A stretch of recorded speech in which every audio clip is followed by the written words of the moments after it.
একটি ছোট্ট গ্রামে একজন মুসলমান ব্যক্তি থাকতেন। তার নাম ছিল আব্দুল্লাহ। আব্দুল্লাহ খুব ধার্মিক এবং নেককার ছিলেন। তিনি সবসময় নামাজ আদায় করতেন, রোজা রাখতেন এবং জাকাত দিতেন।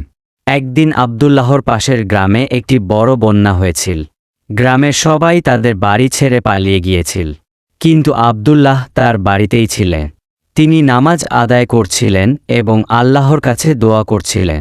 বন্যার পানি আব্দুল্লাহর বাড়িতে পৌঁছে গেল, কিন্তু আব্দুল্লাহ ভয় পাননি।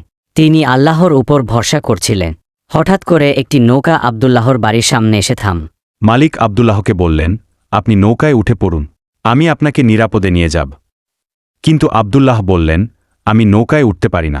আমি আল্লাহর উপর ভরসা করছি, তিনি আমাকে বাঁচাবেন। নৌকার মালিক বললেন, আপনি যদি নৌকায় না উঠেন তাহলে আপনি মরে যাবেন। কিন্তু আব্দুল্লাহ তার সিদ্ধান্তে অটল ছিলেন।